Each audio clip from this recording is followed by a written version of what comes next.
All right. Hey, this is Denise, and this is the Activated Asana podcast, where we talk about movement and yoga and how to be better at moving and enhance our practice and all of those things around those subjects.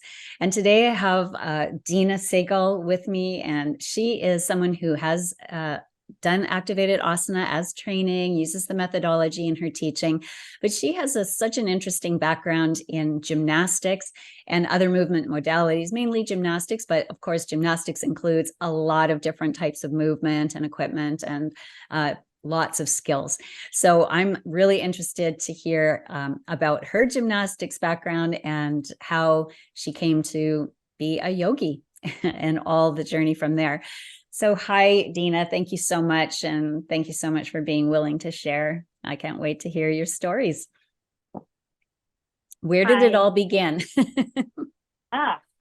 I guess I've been a gymnast since I was 3 years old, just playing around in my yard and whatever, and ended up finding that my parents took me to a gym, and I trained in gymnastics and competed for many years up until I was about 14. I left because of a wrist injury and completely missed being in the gym. I used to be there 5-6 days a week, 365 days a year, and needed to get back there. So I started teaching gymnastics when I was 16, missed competition, and started training in trampoline, which wasn't an Olympic sport yet. But there were a lot of competitions worldwide. So I did that for a while. And during that time, I met some stunt people, which really caught my attention. And it just tied in so beautifully with what I was doing on trampoline. And it was a lot of fun. I was working with these stunt people and working on high falls into airbags and all sorts. It was a lot of fun. At that time, I was in college, and I was setting my sights on becoming this stunt woman and trying to get into the Screen Actors Guild, which is almost impossible, and that never happened. I was up for a part in New York City, and they wanted to tie me to a building, and I was supposed to double a child and walk a ledge. And for the first time in my life, I did not get the part because I was too tall. I'm 5 feet tall. And I was too tall. They flew in some woman from California who was already in the union, and she got the part. And I said, this is a sign that I'm not supposed to be doing this. And I ended up becoming a lawyer and practiced law for 10 years. And oh my goodness, that's kind of a change in direction. But all during that time, like through college and first year of law school, I was teaching gymnastics, and because I've been doing it for so long, I was coaching, and I was coaching some high-level gymnasts up through level 10, which is the level right under elite in gymnastics. I mean, elite gymnasts, those are the ones you see, competing in the Olympics and world championships, but level 10 is a very high level. So I had a lot of kids I was coaching at that level, which was incredible. I really look back. I kind of missed that time period. Being a lawyer was it never quite did it for me. Quite different. So yeah, just 4 kids, and I have one daughter, and she became a gymnast also, left the sport, and eventually just became a dancer, but she always active. And while I was raising my kids and taking my daughter to the gym, while she was a gymnast, I remember hearing, I was always working out, keeping fit. And one of the parents was talking about, he just got back from a Bikram yoga class. I'm like, well, what is a Bikram yoga class? He's dripping sweat. I was like, wow, this sounds kind of interesting, and it sounds challenging, and I like a challenge. So I went to Bikram, and it was my introduction to yoga. It was intense. The heat was intense, and I liked the challenge a lot. I liked some of the movements were difficult. At this point in time, I hadn't been a gymnast for many, many years, and my body it wasn't as easy to get into this posture as you think it would be for a gymnast, because I had become stale. After about the 5th time I was there, I'm like, didn't we just do this the other day, the exact same thing?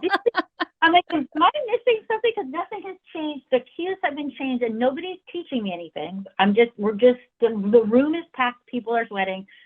and I got bored of it. I was like, I like this heat, but this is boring. So I stopped yoga because that was what I thought yoga was. And then I missed, like months go by, maybe even a year goes by. I don't remember, but I missed that heat. And I was living in the Northeast and it's winter time. And I was like, I really liked that Bikram. And there was a hot yoga studio that just opened. And I thought that was going to be Bikram. I just went to the class and it wasn't Bikram. It was hot vinyasa flow and it was different. And I was like, I just loved it. There were some inversions, which completely natural to me. And every time I went back, the flow was a little different because it wasn't a Baptiste flow, it wasn't a Bikram flow, it was somebody's flow. Some of the ones, I didn't like, some teachers I didn't like, but whatever. But after like the second or third time taking it, I felt that I needed to be teaching it. Like, I feel like I'm supposed to be teaching this. Like, it was that clear to me that I needed to be a yoga teacher because I wasn't getting, like, I remember asking the teacher after the first class, am I doing my down dog properly? Because obviously it's like an inverted V, but I'm a gymnast and I know that there's a way to have the body placed in any posture, talking about yoga or any gymnastic skill, there's a proper way to do it. And she didn't like have an answer for me. And I started becoming really attuned to the cues that I was getting. If like, do they make sense in my body? Are they helping me? And most of the time they weren't, but I was able to do anything they called out because of my gymnastic background. So I ask a quick question? Like, sure. I mean, how important is precision in? Incredibly important. Precision is incredibly, depending on, on the level of the student, and what level of gymnast you are. I mean, if I'm working with a beginner yogi or beginner gymnast, precision is going to mean something different. If they think precision is, it's like each building block has to be precise. Does that make sense to you? Yeah, I love that. It's like the foundations, right? You build the foundations. And those have to make sense, right? Because if they don't, then you can't scale those up. Correct. And that's how you teach gymnastics. That's how you teach ballet. This is how you teach yoga. That's how you have to approach it. From the most basic skill. God, Warrior 1 and Warrior 2. I don't think, and I'm sure your students do it properly. You know how to teach it. No one's been taught Warrior 1. They put one foot in front of the other and they just dump their bodies there. And it's doing nothing for them. It's nothing. I don't know what's that accomplishing. And their back is swayed, the belly's out, the knee is either rotating in or out. They're not balanced. They don't. And then the cue is, oh my God, the yoga cue is so funny sometimes. There, be on the knife edge of your back foot. Okay, but nobody tells you how to get there. And it's not as simple as rolling your foot. You actually have to press the front foot down and forward to activate the quad. And obviously you're dialing out the foot like an activated asana, but that pressing down and forward, that action is what makes you the weight distribute evenly.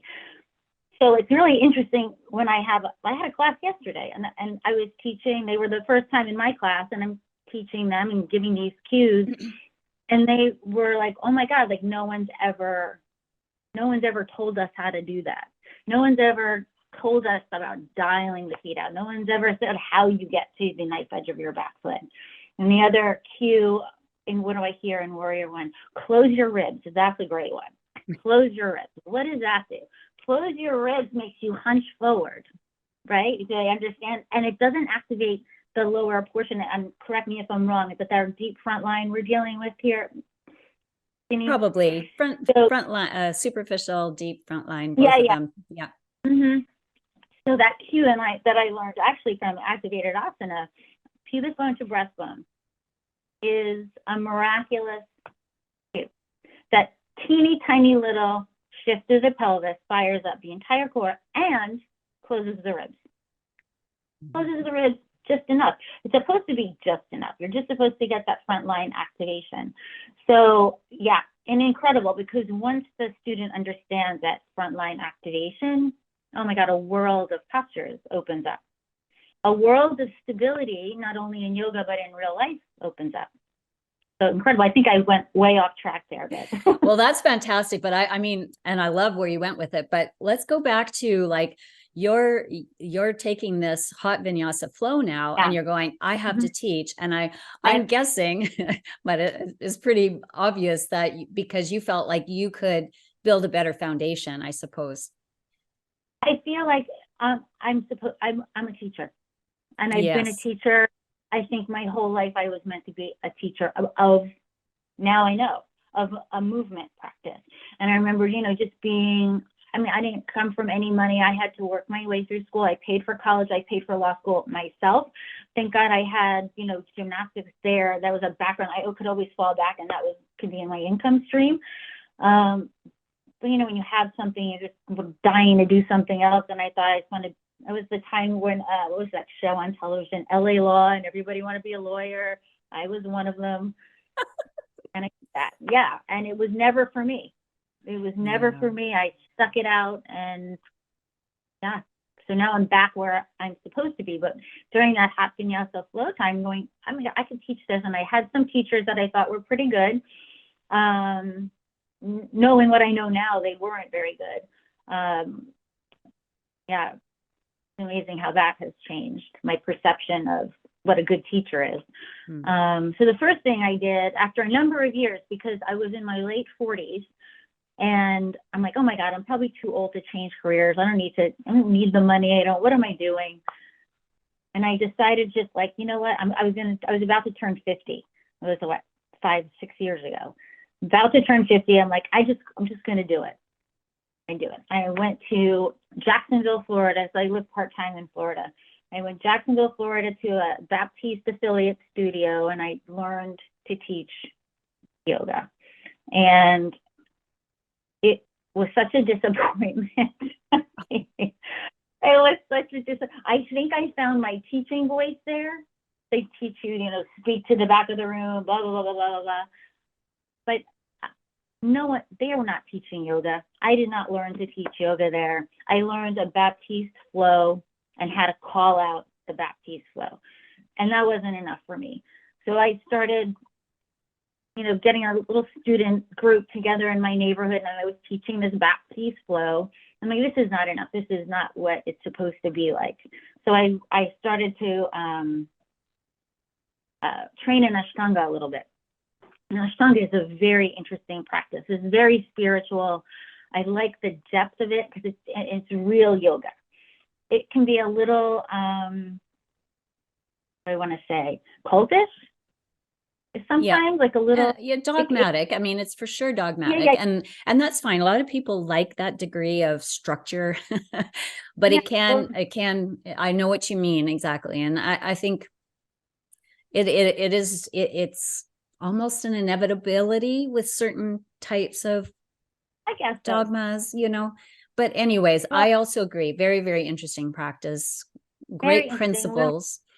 I was lucky enough to have within half an hour of my house this woman named Krista Shirley, who is an incredible, not only incredible yogi, incredible person, but an amazing teacher who has such knowledge of anatomy.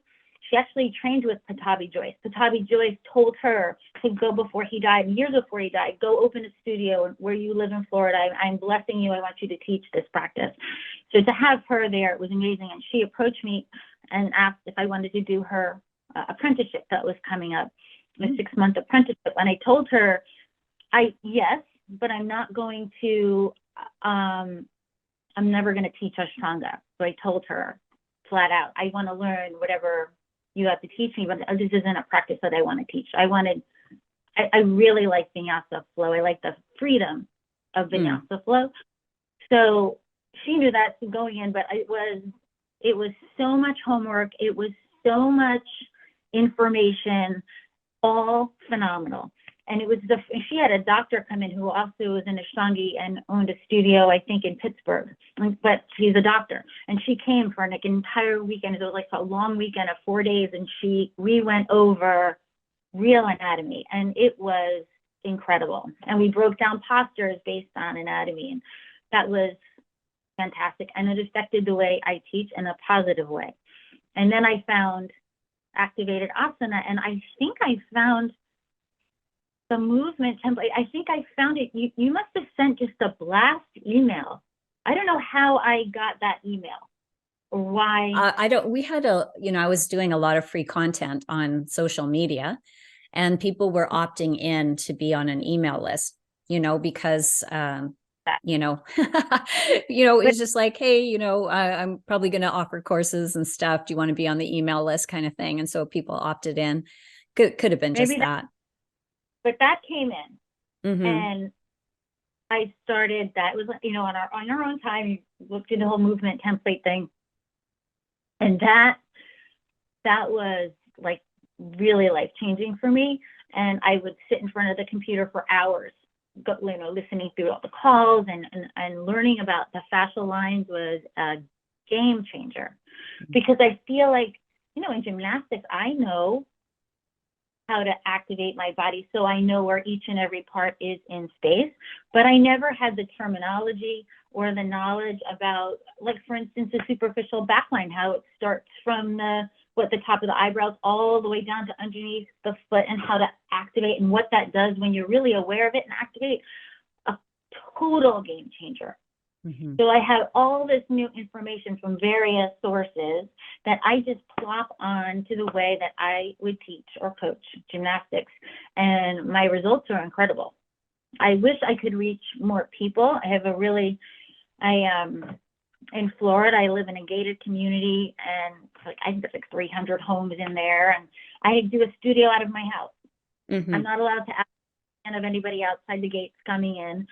But I have like a group between 6 and 10 students that come. I have students with health issues. That one student I have with Charcot-Marie-Tooth disease. That was intense. But do you want me to go into that or wait or? Sure. Yeah, so he has this condition called Charcot-Marie-Tooth or CMT disease, and it is a disease. It is the deterioration of the peripheral nerves. It's an autoimmune disease. So they lose function of their hands and their feet first. It is not fatal. They can work with it. I guess people who don't take care of themselves could become wheelchair bound, but this man that I worked with was incredible, and he was not heading for a wheelchair. He was doing everything he possibly could to stay, on top of his fitness and on top of the progression of his condition. So he found me. I was terribly nervous, and it was a big learning curve because he cannot dial out his feet. He cannot do yoga without his sneakers on. His feet aren't working. They contract or constrict the feet, and he had surgery that they cut the I don't know what that muscle, the bottom of the foot, to kind of like plantar tendon. Foot. Yeah, so he had that done. So working with him, trying to push down into the ground was difficult. So I had been focusing on the use of the quadriceps and just using that quad to press the foot as much as possible into the ground. And then we worked on dialing out as best as he could, but that it's very hard when you don't have the use of that big toe. So for us, working with him was pressing the foot down and forward, which really grounds you and shifts the weight to the back foot, which is essential for him for balance. So when he started with me getting into Warrior One, I gave him, all the cues, pivot bone to breastbone, press down and forward. I had a ballet bar next to him in case he needed to grab it. And we worked on timing. And initially I think it was like 20 seconds before he was falling over or whatever. And I got him up to 2 minutes on each side. And he was so good at taking the cues, and he was a strong enough man where he could hold, once he understood what to do with his core, once he knew what to do with the superficial backline, which is involved in Warrior One. We balance out the front and back of the core, plus the pressing down and forward with the foot. 2 minutes. I was amazed, and I was keeping like a diary for him, like so he could see his progress. It was unbelievable. It was in a matter of 4 weeks, which is, I think, incredible. Incredible. And Warrior Yes, Two, I mean that's life-changing for him. Life-changing, and he uses the cues or the techniques, as I tell my students all the time. You know, you're pressing down and forward with your foot. You're pressing, like, for when you're bending forward, like let's say in a wide leg forward fold. I have the students press down and apart the feet as if they want to make the mat longer. And I know that they notice that the hips turn on, the outer thighs turn on. They keep pressing down and out. Keep that turned on outer thigh, turned on glutes, and come to a halfway lift. And on your next inhale, keep pressing down and apart. As your upper body rises, press your hips forward. And they'll notice you feel nothing in the lower back because you've recruited the hips and the thighs and the glutes. I think that is so important. That's not just important for yoga. That's important when you're home, bending down to pick something up. If you activate other muscle groups, you're not going to strain the lower back because you're helping out there. So it's incredible cues. And that was an Ashtanga cue that I learned from Kristen. It is just, it's a game changer. So, yeah. Mm-hmm, mm-hmm. Yeah, like one thing, I, have really taken it upon myself to stress in the activated asana practice, besides the organization and activation methodology and the 3 basic activations, is the idea that we need to work on our strength in yoga, right? It's like stability first, and then we work on our strength rather than prioritizing, how do I get bendier? How do I keep getting more and more flexibility? And I'm just wondering, like, I have a feeling, because you have a gymnastics background, how important it is to be strong first. Is that where you're going with your students? Like, how do you decide what to prioritize with your students? I think stability always first, but strength and stability, you're working them together, because in order to maintain stability, there's a strength element. Even if it's like a minuscule amount of strength that you're using because it's all you've got. So I think they definitely are hand in hand. You can't say, oh, we're working stability and then we'll deal with the strength. No, that's not correct. You're going to work with stability, which involves strength, and you're going to get stronger because of it. So that's where the additional strength is coming in. So even if someone can't do a side plank, and they're embarrassed because everybody else in the class can do a side plank, you put your knee down. It's totally fine, but don't just put your knee down and just hang out there. You're not going to do that. All the cues are going to apply to you. You're going to press into the floor and pull your oblique. Oh, wait, you're going to feel the activation of your oblique. You're going to pull your pubic bone to your breastbone, and you're going to feel the front part of your core fire up. And your upper arm, it's not going to just move the arm back. You're going to take the shoulder and shift it back so you feel the activation in your upper back. Now we've got this completely activated, modified side plank. Some people, they're dying, they're shaking because they're so active. They've been that activated. And the people that are in the regular side plank, all of those have applied. So now we're going to add on to the people who are stable in a side plank. They're going to lift. What did I have them do the other day? It was a challenging. I love transitions. Transitions, I think, are they're incredible because life is transition. So if you can transition through complicated postures in yoga, then you like stepping on the step stool or putting the star on your Christmas tree is going to be a breeze. Yes, I love that. I love that application. Yeah. Did side plank. Stable side plankers, lift your leg. Are you stable? Do you still have that core activation front and back? And then they just put their leg over the top. We went into beautiful wild thing. And then from thing, I told them to transition back to that side plank. And that's a tough transition because the front body is kind of open, and I watch them do it first to see how they approach it. And then you have to talk them through it. From there, it's all of a sudden, when you're coming back, again, pull the pubic bone to breastbone, and all of a sudden your body just goes right back where it was. Really easy. It's not a million keys to get there, but they have to feel those elements. And then it becomes second nature. It's incredible. Right. Yeah. And that's really the goal. Like if we can teach these activations, show how they apply to all the different yoga postures, then, they are more apt to use that in their daily life. They real, oh yeah, I actually have a strategy for creating stability if I have to pick up something heavy, or if I have to reach for something that's awkward, or, whatever, climbing stairs, hiking, whatever it might be. There's so many skills that we can teach. I do a posture, a balancing posture with reaching, depending on my student group. So if I had a bunch of women around my age who aren't as fit or whatever, I'm going to kind of notice it in class. I could have them step on a block. I don't remember what you call this. Denise, you have the one leg behind you, straight behind you, and you're balancing on the front leg. Oh, like an angel pose? Yeah, is that what it is? Yeah. Fierce angel? Yeah. I have them step up on the block and then lift up, so they're in that angel pose, but they're elevated off the floor. They're activated. And then I have them maybe lean forward a little bit and lift the leg. And then with their arms, I have them hands at heart center. And then we pretend we're reaching up for a dish or a mug. Dish or a mug.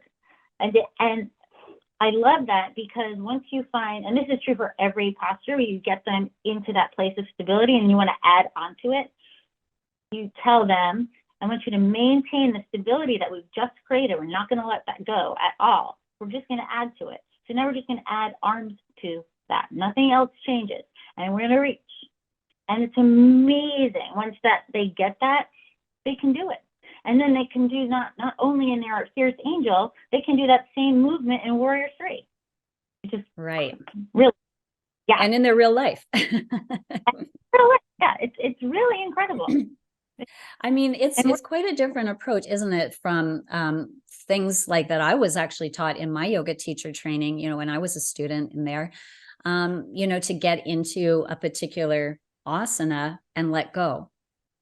It's just like, just be and breathe and let go, I remember, like, because of my own background in movement, I was just like, I don't think it's a good idea to let go. Number one, I'm not going to feel stable. But number two, like, why am I doing a movement practice if I'm constantly being told to relax? And I remember in my Baptiste training, there was, now they call it power yoga. They call it power yoga. And the cues that I've heard, just do as little as possible. Step into Warrior 1 and do as little, and just breathe. That doesn't work for me, and I don't teach that way. I don't want to, that practice is very popular. He's made millions and millions of dollars on this, but I don't see how it's beneficial.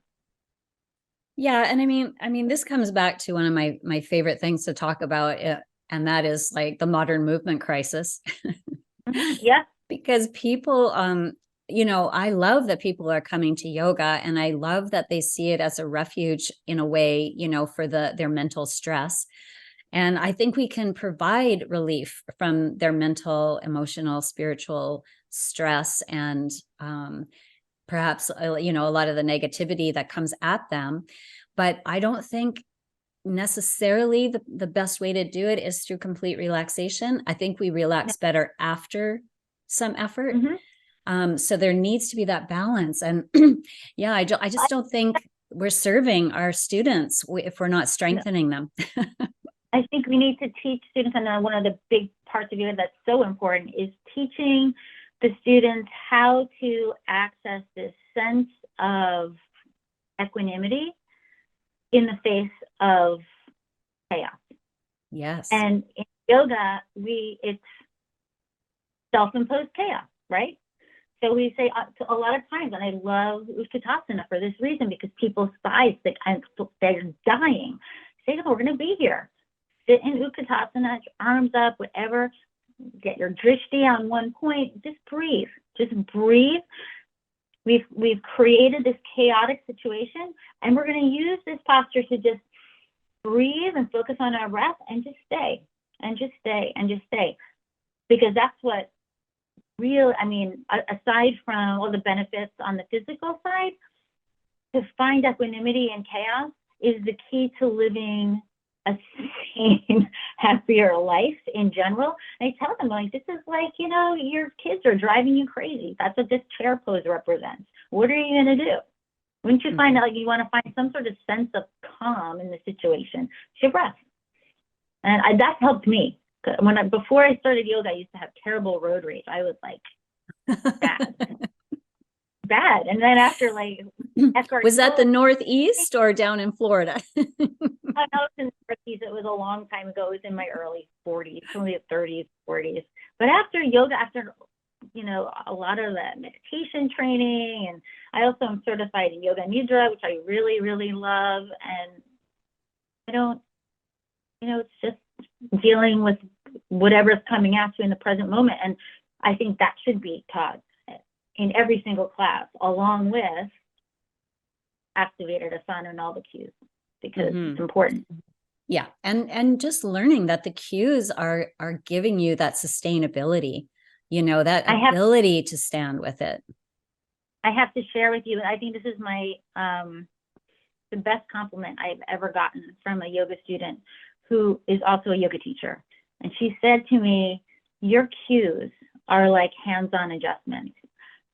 I was like, oh my God, that meant so much. Yeah, that's wonderful. Yeah, that was incredible.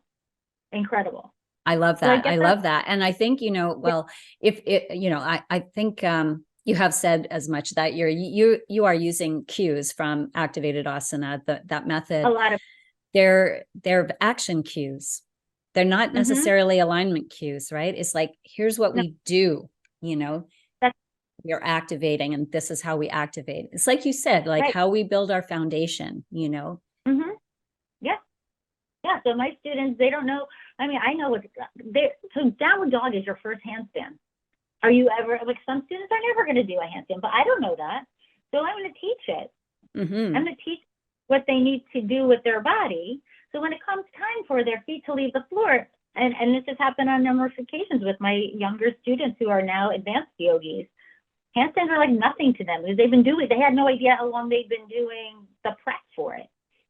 Between downward dog and hollow body holds, or basically pubic bone to breast bone, and all sorts of other positions. And those two things together, how to elevate the shoulders and, you know, create broadness and structure in the upper back.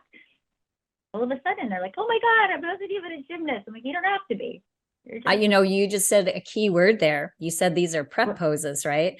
And that's another big thing. You know, it's like, is the yoga practice like these sort of set sequences? Are we just performing those, or are we preparing the body, you know, for another maybe more advanced pose? Or are we preparing the body for life? You know, like, what are we preparing the body for? It's otherwise, you know, you're just trying to perform all the time, and you may not have the foundation to perform.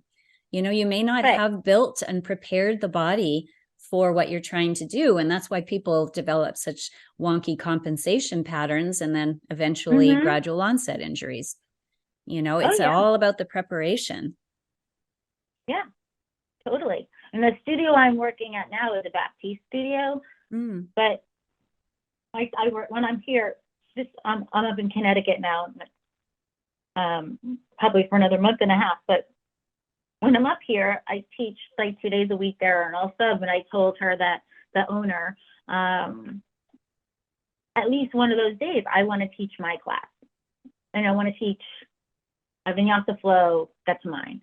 So she lets me do that, but she doesn't, like, even when I'm teaching a Baptiste flow, all she wants is the pose is called. And she wants to keep moving. And I'm going, but what I'm seeing in the class, I have to, like, I'm a teacher, and I'm looking at things that shouldn't be happening. That the students are not benefiting. They don't know they're not benefiting, but they're not. And so it's been a struggle for me there, and a real struggle. I feel that. So that goes right to my heart. Oh my Because, God. you know, like my thing is all about like, what is the legacy that we're giving our students? You know, what are we giving them that are real tools for living? Sure, you know, they may learn how to manage their stress a little bit better, learn to tap into their breath, and, you know, gain some inner focus and equanimity. But, you know, those things are really going to be challenged if they come up injured. And, you know, it's just a fact, you know, that there are a lot of injuries in yoga.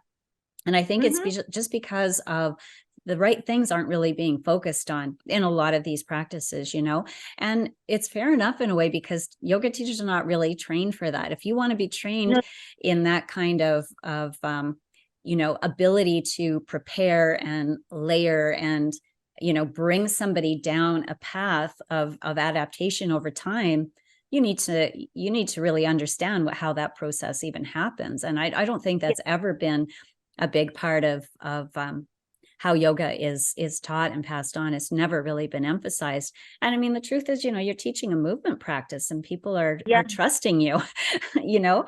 And if, you know, and there are, I get it. Like, there's lots of students who just want to go and do yoga, and they think they're fine. They don't really want to you know the mechanics of it or whatever. But I think you can actually teach that without going into any details about it, just by teaching organization and activation, just by showing them how to tap into their fascial lines, you know, how to activate their body. They're going to feel so much better and stronger in their practice for it. They do. And even when I teach the Baptiste class, I told the owner, I'm like, I can't not cue this. I'm happy to do the flow, but I have to cue. I got to cue it. And I'm hearing from students, oh my God, I'm feeling this. I'm feeling. I said, I will tell you in the beginning of the class, you're going to hear cues you've never heard before. Please be open-minded. I guarantee I give you a cue, and you're going to feel what I'm telling you. You're going to feel, and you're going to notice how that affects your posture. If you have trouble accessing the cues, some people have no proprioception or kinesthetic awareness and can't do so I said, please come to me, because we can work together, and I can help you access it. And sometimes it can be a strength issue. To think about just pubic bone to breastbone, if you don't have a strong core, holding that for a few breaths is going to be hard. That's a lot of ab work. My abs are very strong. Like, to me, it's just a way to activate. But for some people, that's going to be like 20 crunches, just holding that in warrior one. So on the flip side, my classes have been great. But on the flip side, some people think my classes are too hard. They've never worked so hard in yoga. They didn't expect that. They don't want to work hard in yoga. Then don't come to my class. I mean, I can't. Yeah. I mean, there's still lots of ways to, you know, I think the thing is, you know, people will often not want to work at the level that they should work at, and they want to do, you know, the highest iteration of a posture, when maybe they need to stay with the foundation just a little bit longer, so they really get it, and then they'll be ready to build on. But, you know, if people are because, you know, if people see, there's a fine line between giving somebody a challenge sometimes that they can handle, and they stay with it and they can handle, just like you said, like just staying with it and breathing into it and believing in themselves. And then if they're trying to do something that's just a bit out of reach, they're just going to be working so hard that they can't enjoy it and can't catch their breath or whatever, you know. So it does take a lot of coaching. I do think people really need coaching. Yes, and then you asked me before, like, what did I take away from being a gymnast? Yeah, I don't give up, and I embrace a challenge.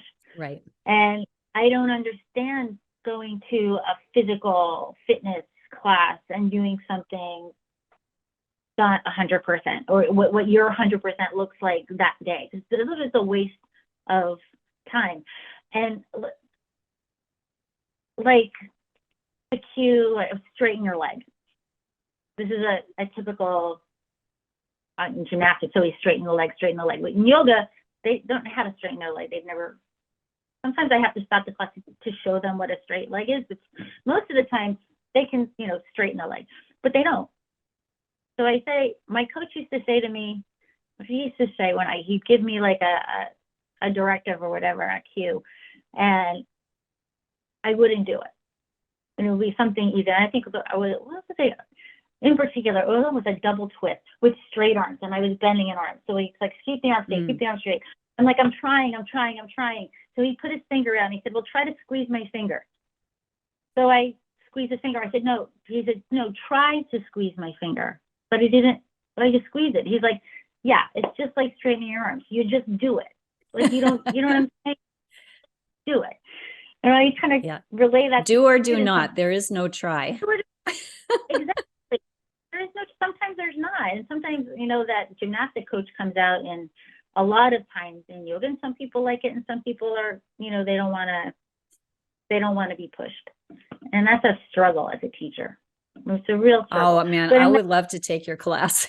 Oh, I would love for you to take. I would love that. I had my sister-in-law came to take a class.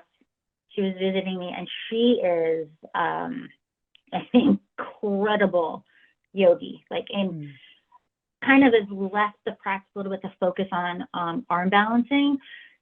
She's unbelievable, and she took the class and was so impressed with my cueing. And I, gave you a lot of credit, Denise. I said, you have to, if you're interested in doing further education, I directed her to your program, because so important. Because I think it gave me a vocabulary to something that just like some being their concepts that innately, I just knew them and knew how to make my body do those things, but didn't have the vocabulary to teach it in yoga. And now I do. And now I can get students to do these things that I didn't think I could teach, but without what I learned from you, to be quite honest with you. It's changed my teaching dramatically. Oh, I'm really gratified to hear that. And you know what, because I learned about tensegrity from my Ashtanga teacher. So when you brought up tensegrity in the beginning, I was like, well, this lady knows what she's talking about. And and the tensegrity piece and the opposition of forces. And once the student gets that, I taught yesterday, we were in half moon, and I get them in very stable half moon, and I want them to bring the bottom hand up to heart center. So I see what they're doing. So they're just trying to lift the hand, and that's never going to work. So I said we have to stop. So we're in this half moon. So now we're going to, you're reaching down. I want you to pull the oblique away from the floor, so really activated. And now come to the tips of your finger. Just pull up. But as you're coming to the tips of the finger, I want you to continue trying to lift the lifted leg. Just continue. It may not go anywhere, but continue trying to lift it. And then bring the hand to heart center. Continue trying to lift the leg, because you need that opposition. Otherwise, the scale falls in the other direction. Every student got it. Nice. Every student. And you could see what they were doing with their leg, because I said, you're doing it right when you feel your outer thigh and your glutes so activated, like beyond. I keep them so activated as you lift up, and you've got it. And they did it. Yeah, amazing. I taught a class yesterday, and I said at the end of the class, I'm like, this doesn't seem appropriate right now, but literally I want to enter you guys in the balancing yoga Olympics, because their single leg balances and poses like Ardha Chandrasana are so incredibly solid. It's a dream. I love the cue. I don't know if you use this one, but I teach it from downward dog, from three-legged dog, because it applies to flip dog. It applies to any hip opener. Basically, is teaching to use the base hip as the driver of the posture. So in three-legged dog, when the right leg is lifted, I have them not just bend the leg. I always tell them to actively pull the foot to the heel, and then press the left hip under. Don't dump the top hip over. That's not going to do anything for you. What is that doing? That's just, I mean, so now we're controlling it. We're pressing the bottom hip under. So the next step would be rise up on your tippy toe and continue pressing the hip underneath you and then towards the ceiling. And all of a sudden you have this beautifully controlled flip dog. And in half moon, it's the same thing. And I have to remember what we did in three-legged dog. That base hip, we pressed it underneath. So that's what we're going to do. We're going to take the left leg is behind you. You're going to take your right hip and press it underneath you. And you can watch the student doing it. Because the ones who aren't doing are trying to throw their other hip over the top, and they're gone. Nothing's turned on. There's no control. Whatever, but. Yeah, I mean, sometimes it takes a while for a cue to really land. Like you say, people are quite disconnected from their body. And, if you take them in a new direction, or especially like a rotational direction, it's just like they lose it. As long as they're on the sagittal plane, they can sort of deal with it. But then if they go to the frontal plane or a rotation or whatever, they get lost. It's just so phenomenal that we can take our students there, right? Like, if you're a runner and you do some weight training, chances are you're going to be working on the sagittal plane. Maybe you're going to do some, frontal plane stuff, but it's just the spirals that we go into. I think they're so stimulating for the brain and the nervous system, just incredible. Yeah. I love getting into a posture and then completely activating it. Like I was talking about before, then adding one little piece to it, changing the rest of it. What I do the other day was tree pose, change the gaze, look at the ceiling. Very difficult to do. Yes. Very difficult. But not if you're aware where your body is and you're able to keep it there and just move your eyeballs. You don't need to move your head yet, just move your eyeballs. And we did. That's dancing. Great work. That's such great work. So stimulating for the brain. Yeah. Amazing. Dancing Shiva too. That's a tough pose. Hold dancing Shiva. And then just begin to move the eyeballs first. And then maybe the head's going to follow, but change nothing else. And that is a huge challenge. Even for me as an ex-gymnast, that's tough. It's tough. And, using the eyes in the practice is just awesome because, our peripheral vision really shrinks down because we're always looking at screens or at the road or, we always looking straight ahead. We're not really using our edges anymore. So, getting the eyes to move around is, again, it's just phenomenal, stimulating work. Well, yeah. And the yogis knew that 2,700 years ago. And the gaze point wasn't just about looking at one thing. In Ashtanga, you look up, you roll your eyes, towards your third eye, and you're rolling your eyes down. I mean, it's not just a shift of your gaze. It's you're working with the eyeballs. It's incredible. Yeah, incredible. So incredible. So holistic. And like such an opportunity like that. This is, with the proper foundations, like understanding how to build foundations with your students, how to help them make progress, how to take their practice and apply it to everything else they do in life. I mean, these are, to me, such important skills that we can do as yoga teachers. Like, who else is going to do that for them? People are getting injured. They go to surgeries, they go to physio, but the physio is not going to help them optimize their movement. They just barely get them going again and they're done, so, I just feel like we have such an opportunity as yoga teachers to make these big, big improvements in people's lives. We do, but there's not enough. And I hate to say this, but I think it's a true statement. 9 out of 10 yoga, I'm going to say 9 out of 10, because there's so many, 9 out of 10 do not know how to teach yoga and do not know what they're talking about. They have no idea. They go to 200 hours and can stand up in front of a class and call a posture. And that is, apparently there's a place for it. There's millions of them. People will come, but calling a posture is not being a teacher. No, it's not. Yeah. No, I know people who've done that type of training, power yoga and other types. There was a very popular school where I live. And that's what they learned. They learned to call postures, but they didn't really learn how to cue, how to help somebody who's having a difficulty with that posture. Mhm. They don't recognize what the difficulty is if the person is having a difficulty. It's Yeah. like they can't recognize a limitation, and they can't, like you say, they can't give them such an effective cue that they don't even need a hands-on adjustment. You know what I mean? Like, that's just not happening. I don't do hands-on adjustments. I don't, in a private, I might do a hands-on adjustment. I'm a former lawyer. I don't, I get it. I just, and also, especially after COVID and all, do I want to touch one sweaty person and then go touch another sweaty person? And I don't. I really don't. And if there's anything wrong with that. And I'm not, if I'm teaching Ashtanga, I'd have to be all over everybody, and I'm not. And I think my cue, like that one teacher said, that was an incredible piece of feedback for me, because my cues are that specific. Yeah, that's just excellent. Yeah. I'm very, very proud of that. All right. Well, I think we've kind of had an awesome conversation. I love your approach. Like, I love your energy and friskiness in general. Yeah. And, it's like you just embody the movement and the possibilities, right, that exist in this practice. I get that way in front of I'm so excited to be teaching, and it comes across. I love that. And my students can feel that. And it's great. And that's what they need, to keep them motivated too. And they're being successful. They're getting results, so it's, that's what people are looking for. All right. Well, thank you so much, Dina. Are you open to the public, or do you do anything online? No. Okay. But you have, you're at a public studio.